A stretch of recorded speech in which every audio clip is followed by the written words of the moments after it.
the character description was me.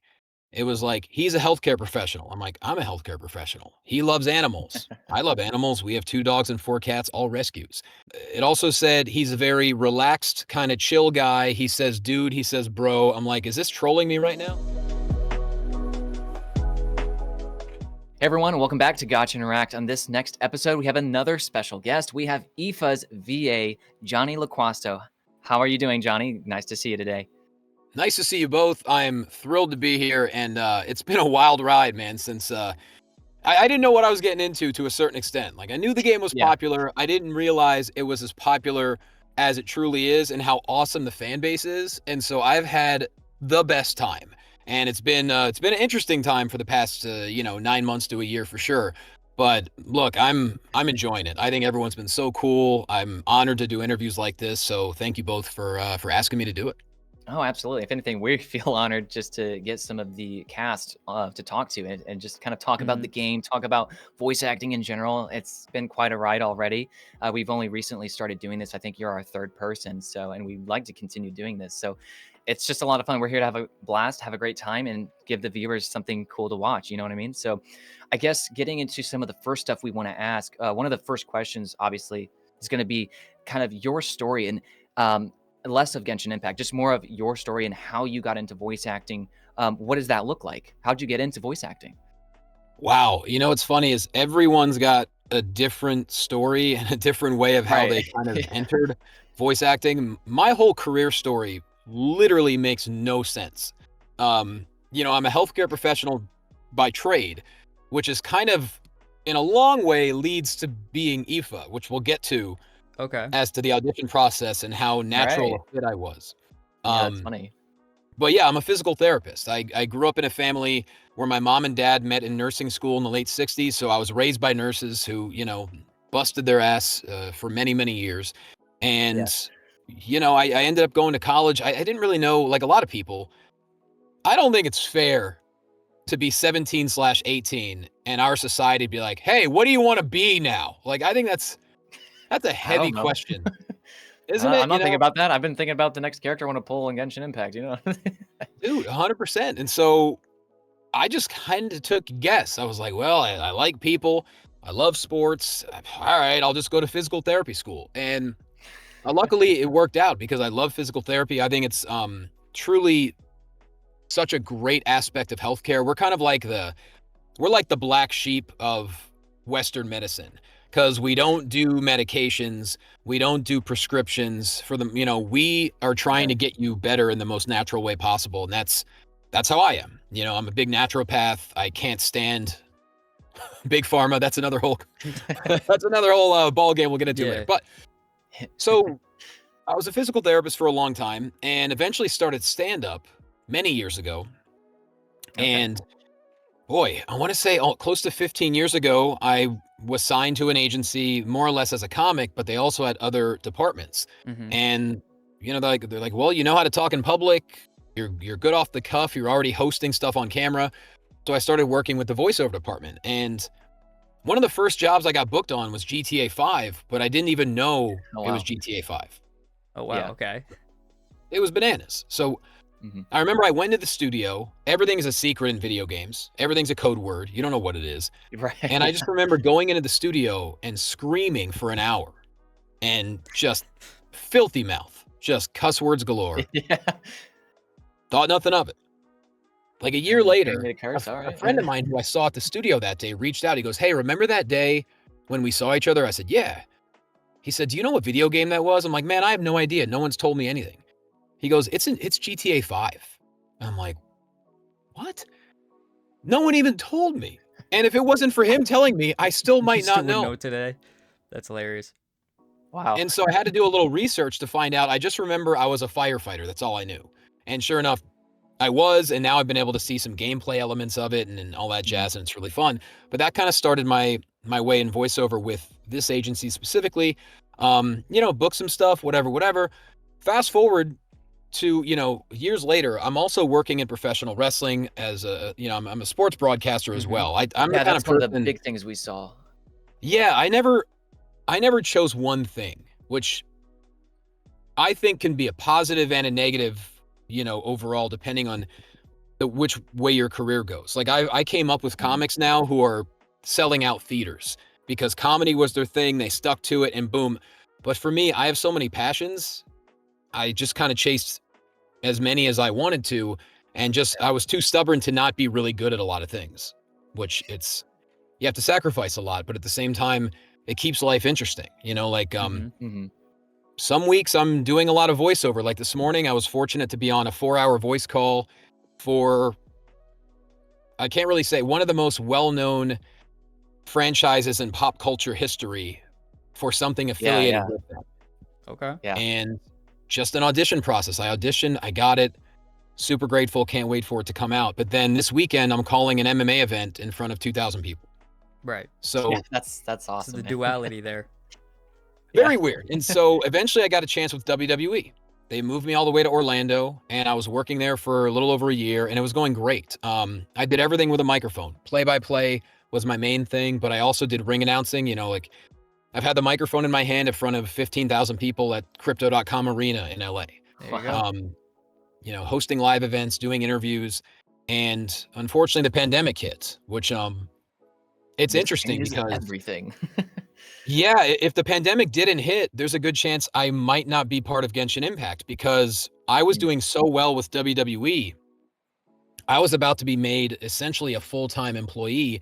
I was supposed to call a couple matches on the WrestleMania kickoff show in front of 70,000 people. And then the pandemic hit. And so they ended up releasing almost half the company in one day. And one thing led to another to where I was told I was coming back a few times. Logistically, it just didn't end up working out. And that's when I discovered doing voiceover on my own is the freelance world. And it's, people ask me all the time, they're like, how could I get into voiceover? And I tell them, I said, I can give you all the bullet points. I can give you the starting blocks, but it's your job to get off the starting blocks. And I'm like, it is tons of work with zero return for a long time. Right. And this is coming from someone who had a major voiceover agent. Right. But I'm the kind of person, I don't like to rely on people. And if you're going to rely on your agents, forget about it. Yeah. Because they have a lot of other people to deal with too. You have to be proactive. And so, I started hustling post-pandemic in the voiceover world. Made my own studio. My wife she helped put it together for me because she's a genius with building things, and I'm just like someone who hits my own thumb with a nail. So she helped me with that, and it led to some, a number of things. Some really boring projects, but some exciting. A lot of indie games that I'm really proud of that are now out. That it's super cool to be a part of those.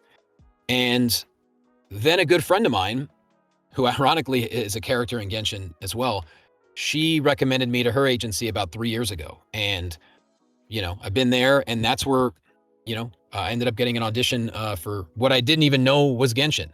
Yeah. But I remember seeing, you always get a description of the character. Right. You don't see anything. Right. You just get Sometimes a there's description. missing context, and you're like, okay, I've got to give my own context and perspective to this character, and kind of give my own personality into the character. And that's where you put the acting in voice acting. Whereas a lot of people think voice acting is all about the voice, and it's actually, well, no, it's more of the acting side of things in voice acting than it is even voice. We were talking to Joe Wazicha earlier about kind of that as well. The whole idea of the golden voice or whatever, that's kind of a premillennial idea. Now people just want authenticity. They want to see actors put their own perspective into the characters they're actually playing. And even in things like commercial read. Yeah, and Joe is the man. I don't know him personally. We've never met. But dude, what can't he do? I mean, he's truly incredible. And he's too handsome to not be on camera. Which is, yeah, right? good Lord. But look, when he knows what he's doing, his social media is killing it, and he's just fantastic. Yeah. And such a popular character. And, one of these days, I imagine we'll cross paths, hopefully at a con or something like that. But we definitely did. So I remember getting the audition. We were doing something with you today, and so he was like, "Oh, okay. I didn't think It's like I've heard of him. We should get together." And he was talking about that as well at some point too. So maybe there will be a connection at some point, right? Hopefully on a Genshin panel in the future. There you go, right? Putting Aoife and I Risley know next to each other. Aoife and Risley have interactions in the game, but of course, when you're recording, you're not with that Right, person and on the that's other another end. thing he was talking about. Like nowadays, we just don't record in group sessions anymore, and that Yeah, was there's no another thing studios. Yeah. definitely before COVID. COVID really, and a few other things as well, just trends and whatnot. But COVID really obviously made like, all right, we got Because to it was change already how we do dying all of off this supposedly work. before that. It was already kind Yep. of a niche thing that didn't really happen too often. I think he said it was like an 80-20. So it was like 80% chance it didn't really happen, 20% kind of. And now it's almost like a 95-5. It's practically barely happens anymore. Yeah, Yeah, which really puts more pressure on the director and the actors. And by no means am I saying it's pressure packed, but at the No, same yeah. time, it's like you really have to listen to the notes from the director, and you really have to get clarity on what the situation is. Right. Luckily with IFA, I'm essentially just being myself, and I'm having There you go. fun. yeah, You know, Yeah. um, so I remember I got the audition, and the character description was me. It was like, he's a healthcare professional. I'm like, I'm a healthcare professional. He loves animals. I love animals. We have 2 dogs and 4 cats, all rescues. There you go. Um, wow. it also said he's a very relaxed, kind of chill guy. He says, dude, he says, bro. I'm like, is this trolling me right now? Like, what the hell? And the director's You like, know? I Yeah, know a literally. guy. It's me. And so I remember thinking, I'm like, wow. I'm like, I'm not gonna add much to this. I'm just gonna I don't even remember if I did 1 take, did 2 takes. But I was like, I'm literally just gonna read this as myself. Because I remember the sides were like, they were very they were very like heartfelt, and I forget exactly what the sides were. But I was like, yeah, Mhm. I'm just gonna be me. And Yeah, then yeah. a little while later, I got reached out to. They said, hey, so and so. I still don't know what it was. They're like, would you be interested in this game? I was like, of course I would. I don't even know what it is. Yes. hmm Yeah. There you go. Right. Yeah. Yeah. Sure. Of course. Like, all right, yeah. Well, that's one thing Ray Chase told us was just you have to say yes to everything. You Right. kind of alluded to that too early on. Just you got to just do everything. Say yes to everything. He's made that game date everything. So he was like, say yes to everything, date everything. Damn it, it's just like, and Yeah. like But for real though, with this kind of work, like you said, there's a lot of effort that you will put in, knowing that there's going to be no return on it. That's just the nature of this kind of occupation. Even Mhm. when you are in the big leagues, you're not gonna land every single audit. That's just unrealistic. Yeah, you're not gonna do that because Oh no, directors you have to are get used to obviously rejection. looking for a very specific voice, and that part of that is also just knowing your voice as a voice actor, knowing what you should audition for, maybe not audition for. Like you're probably not gonna be the princess, right? But like some guys are like, yeah, I know I have a little bit of a higher timbre, higher voice, tone quality, so I'm not gonna go try to audition so much for all these ogre characters, big burly creatures, yetis, whatever. Like that's just not in my wheelhouse. Why should I waste my time, uh, you know, auditioning for that when I should be auditioning for maybe the teenage anime protagonist? That's a little bit more my wheelhouse, right? Right. So Mhm. yeah, You never know. I mean, the amount of games I've done, it's cool because you don't know if these games are gonna hit. Mm-hmm. But, like, I've worked with, on 2 specific games with different companies in Poland, and oh my gosh, these companies worked so hard because 'cause they're very small teams, and the one game is called Showgunners, and for me, it was easy. I'm the play-by-play guy calling the action of the entire game, so I'm in it yeah, the yeah. most, but the game ended up getting rave reviews, people loved it. Was it a massive smash hit? No, because it's an independent game, but at the same time, you Mhm. could play it anywhere and people love it, and then another game called Nobody Wants to Die, I Yeah. had no idea if it was gonna be any good, and sure enough, it's won multiple awards in Poland. It's available on every game console. It's gotten the crazy reviews as, like, one of the most fun, unsung games to play because you could beat the game, if you do it right, in, like, less than 7 hours, and I played the villain, and that was actually one game where I had to have a session or 2 with the main protagonist because we had to go back and forth because it's kind of like, a futuristic detective noir that gets real dark. And Okay. so, like, Okay. they wanted us both on the call at the same Yeah. time, but, like, these little games, you don't know what you're getting into, but then when you see the finished product, you're like, "Oh, man, I'm so proud to be a part of this," and then Yeah.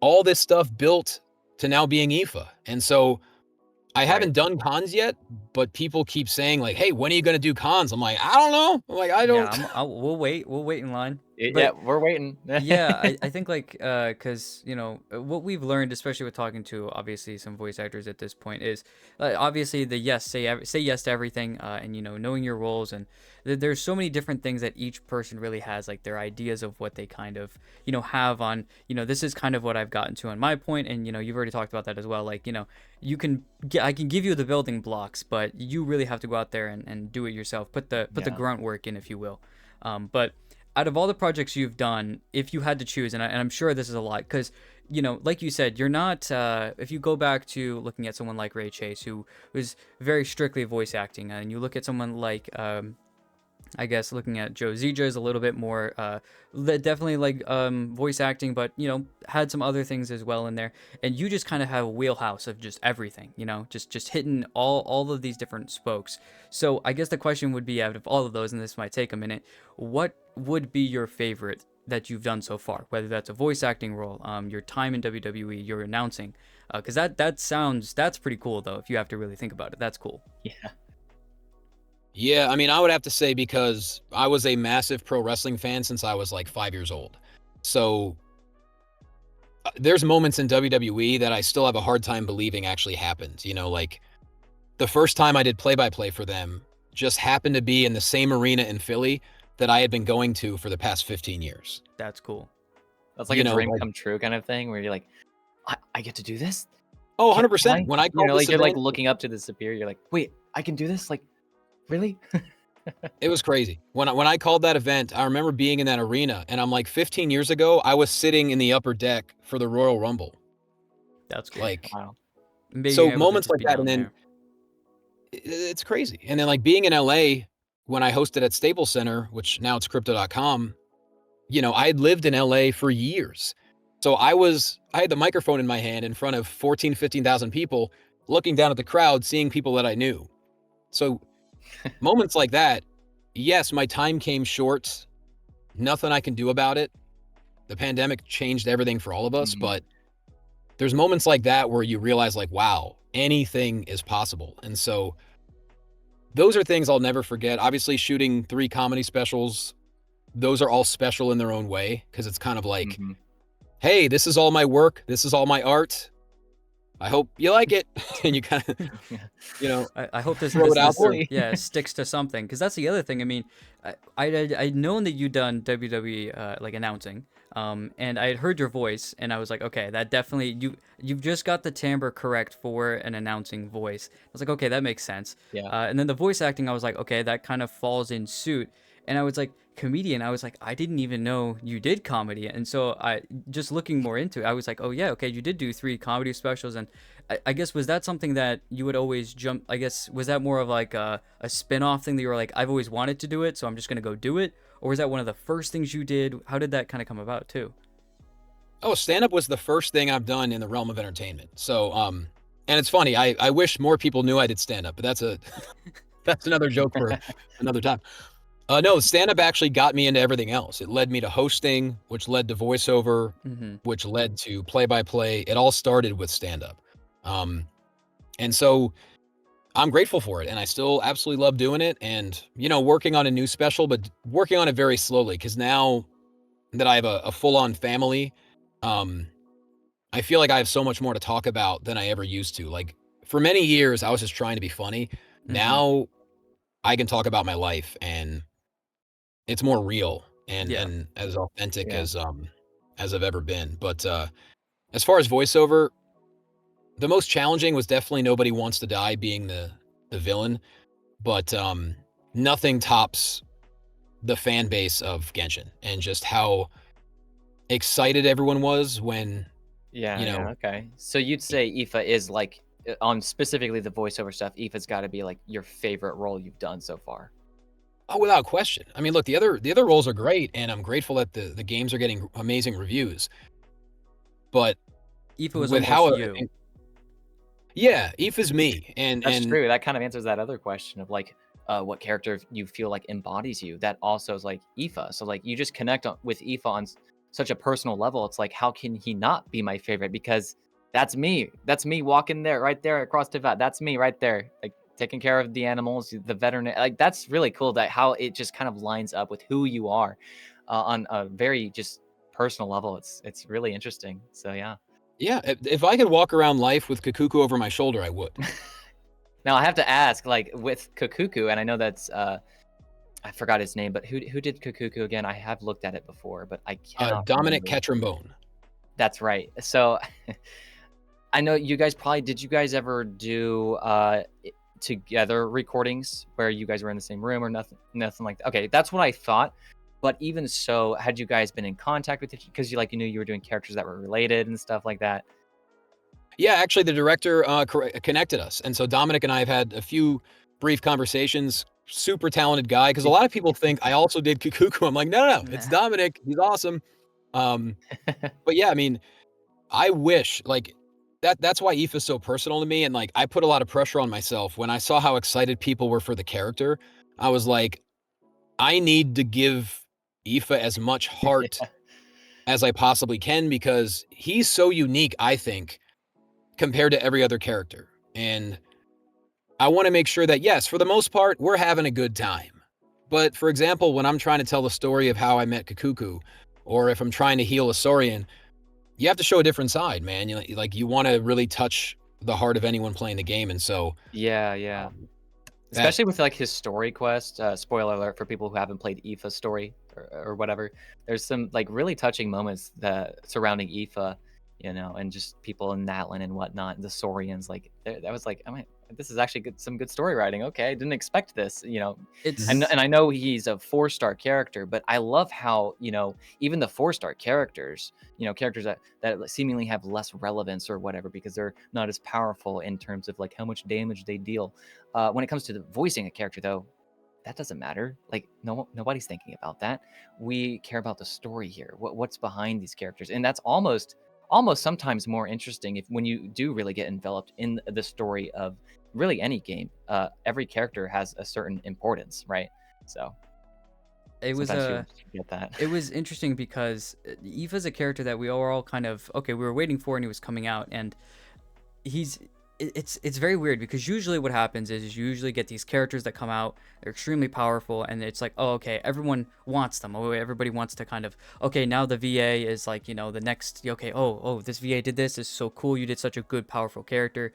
And then you get to someone like Aoife, and Aoife, although in the game what he does isn't necessarily strong. It's funny actually because he's a 4-star, so maybe a little bit of a worse version of a 5-star character that came out before him. He's actually better than the 5-star Yeah. character that previously came out before him. So he's actually stronger than she is, which is a little bit weird, but it's funny because so many people, I think especially with 4-star characters, they become a little bit more like, it's easier to get their constellations. It's easier to make them a little bit more powerful with that. And so I know a lot of people have taken a lot of more, maybe, I guess, a heartfelt touch with him. And I think especially in the story, a lot of people can tell a lot of the care that was maybe given into him. Some of the other characters in the game kind of get like, even 4-stars especially, kind of get very little tidbits here and there, and they don't get that much maybe love or admiration. But you could definitely, a lot of people are huge Aoife fans, and the story is very, very good. And we were talking about Joe with that recently. He was like, look, I can only do so much as a voice actor to make bad story writing good. There's not much you can do, but when a good character is given to you, it's really nice because then it's all to the story writers. And I do believe as well that it definitely gives a lot of, you can tell when a voice actor, especially with Genshin, we've been blessed with a lot of voice actors that do amazing jobs, and obviously you as one of them as well, that put so much time and effort and care into the characters. And it definitely is shown in how deeply like connected you guys are with the characters, and how it even makes more sense now that you kind of see a version of yourself almost in him. It's very, very cool, I guess, to kind of see that. Yeah. Thank you. I'm honored, man. Honestly, it means so much to me when I see the feedback. And the cool thing is I'm lucky too. They made Aoife look awesome. Like he is so does look pretty cool. cosplayable. It's He looks good. ridiculous. Yeah. Like everything about like the details of everything Aoife wears. And then I have Cacucu who's got an eye patch. How could you not love a Saurian with an eye patch who's chubby and pink? Yeah, that is pretty Exactly. cool. Yeah. Like a mini Kirby on your How can your you go wrong shoulder. with that, Yeah. bro? Dude, I'm so lucky. Like, who knows what could happen as far as if Aoife and Cacucu stuffies come out or merchandise. I'm really bad Yeah. at keeping track of that. But I don't know, man. It's been so much fun, and I got to tell you, the fans have been so gracious and so excited, and like just the comments I get, whether it's on TikTok or YouTube, because I try to do fun videos Mhm. as Yeah, yeah, Aoife, yeah. and I'm excited for the future. I know, obviously 5.8, I believe, is coming up soon, and Mhm. Yes. 6.0, it's some people are like, and I have no idea what the future holds. But they're like, oh man, what's gonna happen to Aoife? I'm like, hey man, Cacucu can fly. I don't know.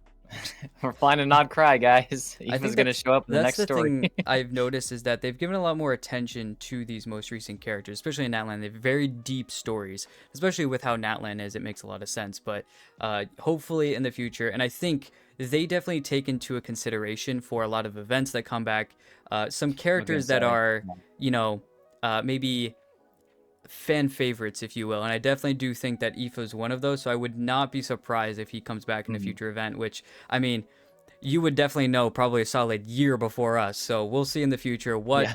Kokuku and Aoife actually hold for us, and some more of those kind of interesting things. But I had another question I did want to ask about maybe just a little bit more on the aspect of voice acting, or maybe people who are looking to get into voice acting, or into announcing, into WWE, or into anything that they might want to do in that aspect, or even into comedy as well. And the question that we've asked multiple voice actors at this point, and some other people as well, was looking back on your career path, what was the one thing that you did that boosted your career to where you are today the most? It's a little bit of a thick question there, but That's a really good question. I don't think it's one. I don't think it's one action or one thing that I did. I honestly think it's more of a mindset. Because I think with any career path you take, no matter what it is, whether it's entertainment, whether it's healthcare, whether it's business, finance, you name it, you have to be patient with yourself, but you also have to act with urgency. So for me, I'm kind of insane that I don't like to waste a second. Like my wife has to force me to relax sometimes because I love what I do. So all I want to do is work, you know? Um, Yeah, yeah. so I think it's the mindset of realizing that for the most part, you're gonna get rejected. And people always say, well, you can't take things personal. I kind of have the Michael Jordan mindset. I take everything personal, but in a way that like it adds a chip to my shoulder. yeah. And whether or not it's just in my head or not, I'm like, oh, well, all right, guess I got to prove more people wrong and prove myself right. Yeah. So it's not really one action, it's a mindset. If you truly have a dream that you want to accomplish, it doesn't matter what it is. It could be voice acting. It could be you guys could want to have 100,000 subscribers. All of it's possible. Mm-hmm. It's just a matter of focusing what one step at a time is, and just knowing that every little victory will come back to help you down the road. It may not seem like it at the time. That's why for me, it's like I say yes to everything as long as it doesn't compromise my morals or waste my time. Mm-hmm. If it doesn't compromise either one of those, I'm into it because you're going to meet people, you're going to get to work with cool people, and that can only lead to something else. Like, Hmm. being Aoife right now, there's a lot of people that are watching Aoife, that are listening to Aoife. Like I said, who knows? A year ago at this time, I never would have thought that doing cons was a possibility because all the games I've been in besides GTA 5 are smaller independent games. Mm-hmm. Yeah, yeah. But now with Genshin, you look at my character card, I got a weird spectrum of games. And Yeah. people are asking, when are you going to be at a con? I'm like, I don't know. I don't have a con agent. I'm not really sure how that whole thing works, but I'm Yeah, hoping. yeah. Yeah. And Aoife alone is kind of a big enough role or a big enough character that you could go to a convention and you'd probably get enough people just off of Aoife. Like, because It, Genshin is just huge. There's it'd be been And I great to know meet. Genshin. Yeah, I would love to meet the fans in person. That'd Yeah, be yeah. really cool. It's a great experience. I've talked to several of the cast of Genshin in person through conventions. I think one I talked to for a very long time was Fremene's VA, a Fontaine character. That was Paul Castro Jr. I got to talk to him for like 20 minutes just because At the time, no one was at his booth. I think a lot of people had already talked to him, or people were going to come back later. It was just I caught him at a really good time, and so I talked to him for like 20 solid minutes. Just Awesome. we kind of had it. We just vibed. The first 10 minutes was me. All right, voice acting advice. What should I do here? Okay, I had questions, right? But since we had 10 more minutes, I'm like, all right, well, what do you like to do? Like, got some prints. All right, what's your favorite? Oh, my favorite print's this one. Oh, really? That's my favorite one too. That's crazy. It was just a really cool time to realize that, at the end of the day, these awesome people that we look up to that do these awesome roles that, it's really inspiring and motivating, right? At the end of the day, they are just people at the end of the day. And they're just people who put in the work. That's really the only difference between all of these big roles, big actors and stuff, and really everyone else is, well, I just put effort into it. I put the time into it. I discipline myself. The way Joe answered that question about what like was the one thing you think you did that boosted your career the most was discipline. Kind of going Yeah. in suit with what you said with just mentality, right? You've got to discipline yourself. Never give up, no matter what the results look like at the time, because you don't know what's going to come of something. Someone probably noticed it, and you have no idea that they did notice it. Like you said, people are noticing IFA, right? And you don't know where that Mm-hmm. can lead you even still. So it's just cool how like throughout the entire journey of this industry, that's why you kind of want to say yes to everything because of the not just the roles you'll get, like, okay, yeah, this game's huge over here. That game's really cool. That was successful. But honestly, it's the people you meet. That's, to me, the coolest part. You never know who you're going to bump shoulders with and where that can lead you in 5 years. And that could be positive and a negative. And so one of the things I'm so grateful to about working in healthcare, I worked in hospitals off and on for 15 years. And when you work in a hospital, you realize you shouldn't take anything for granted and you should be grateful for your health every single day. Mm-hmm. And Yeah. it just kind of has my overall mindset when it comes to work. I'm grateful for every single thing that comes across. And I don't take any of it for granted because I look at how much I've had to hustle to get there. And like Joe said, discipline, mentality. You need to have it because you're going to get rejected a lot. There's a lot of people that are going to look at you and be like, nah, that guy doesn't have it. That girl doesn't have it. Not quite a good fit. No, I don't think so. And that's just them. There are people just like us. Mm-hmm. They make Yeah. mistakes. I And heard so, that. Sorry, go ahead.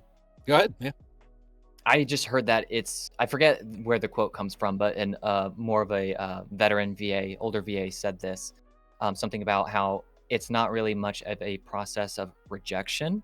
It's more of just a process of selection. That is the auditioning process. So that can help a lot of people with the mindset of it. It's like, well, you're not necessarily being, thrown out, cast away, and straight up rejected. That's just the director being like, that's just not what I'm looking for. You know what I mean? So But if you that can need help to, some mentality. that's the other thing. Like I think, and Riff, you know this about me as well. Is I maybe just like you, Johnny. I take things almost personally, and it's not in a sense of negative against that person that's doing it. For instance, if a casting director was like, "No, not it," it's not that I would take it personally from them. I'd just be like, "Okay, I'm not good for that one. All right, let's go. I'm gonna do better on the next one." Like it's almost a confidence boost for yourself. Like even though you might want to feel like it's time to just kind of throw in the towel, take that as an opportunity to be like, okay, how can I if even if what they said is partially true, how can I then do better? Or how can I just get better in the next thing that I do? How can I project myself further in the next thing? How can I say yes to the next thing and make that my next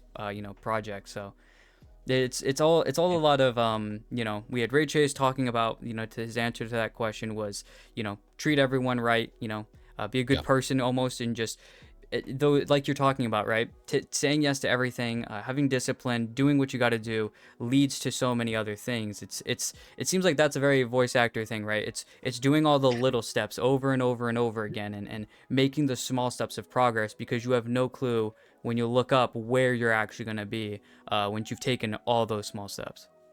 And also, most importantly, you have to be fun to work with. Like my Yep. goal is I want to be a joy to work with, no matter what it is, no matter what game it is, because there's a lot of talented people out there.